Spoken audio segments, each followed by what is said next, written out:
Return to Us, a Fire Emblem fanfiction by Robin, Queen of Ylisse. Chapter 5, Present Time.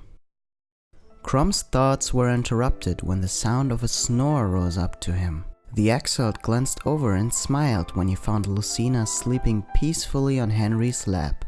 The group stirred as Crom finished talking, most of them not realizing how intently they had been listening. Crom stood up and retrieved Lucina from the sorcerer, who gave him a friendly grin. Crom wished everyone good night before leaving the room, missing the concerned looks on his friends' faces. 3 years, Sumia muttered, just loud enough for the others around the room to hear, breaking the uncomfortable silence.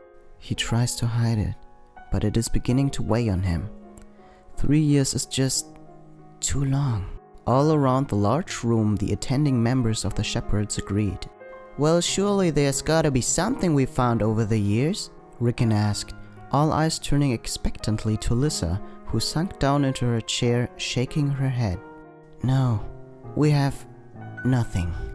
I am amazed that Morgan hasn't produced any findings in his intense studies, Muriel stated, as the sage readjusted her glasses. Given the boy's intellectual prowess and determination, it's safe to deduce he's thoroughly investigated every page of information his mother left behind. Both Morgan and his sister have worked tirelessly over the years, Cordelia admired, receiving a number of agreements from around the room. I only fear they may run themselves thin. Are you aware of when Morgan and Lucina will be returning? Cherche asked, and all eyes turned back to Ylisse. Ylisse shook her head once more, letting out a pent-up sigh as she fumbled with the ring on her hand. I know nothing beyond the words they left, I'm afraid. I do hope they are okay, Sumia said softly. Haha!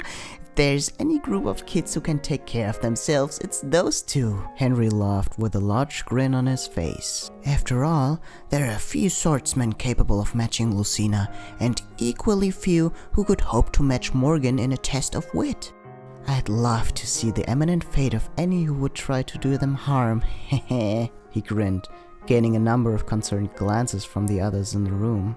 Ylisse rose from her seat, Lon Q helping her to her feet as she spoke. All the same, I do believe it is time that we call it a night. Several others quickly agreed while the rest simply followed suit. Farewell everyone, and good night.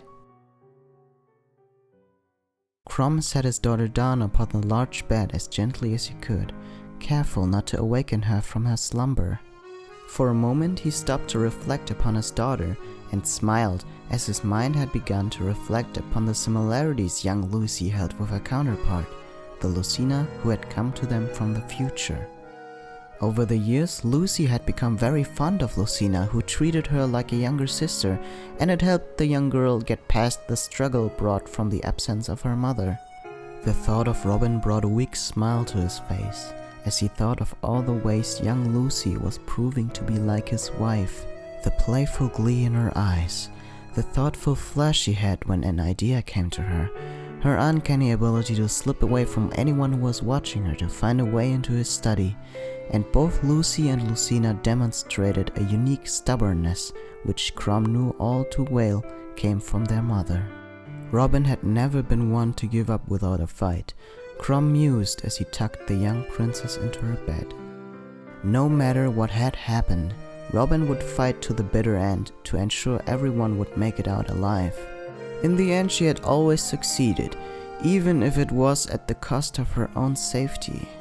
It had been a trait Crom had both admired and feared as he recalled countless quarrels with his wife about her personal safety on the battlefield. Crom personally wished he could have been as selfless a leader as she had, yet he could recall times he had wanted to go against his better judgment, to leave his tactician behind just to keep her safe. He had known she would never accept such a selfish request. It wasn't in her nature to leave anyone behind. Well, you got all of us out, Crom muttered sadly, just like you promised. But we need you now as much as we did then. Daddy? A small voice asked from beside Crom, and he turned to see young Lucina as she snuggled up against him. Are you okay? Crom smiled to reassure his daughter, extending an arm around her before saying, Of course. She frowned, looking up at him with a quizzical look. Is it about mommy? Crom sighed. He never could lie past Lucina, a trait both she and Robin shared. The exiled hugged his daughter tightly as he gave a small nod.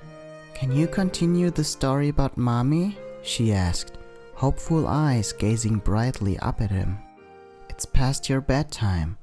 It would be best if... Please, she begged, giving him a look that he couldn't bring himself to say no to. Alright, fine, but only a little. You still need your sleep. Yay! She cheered happily, bringing a warm smile to Crom's face.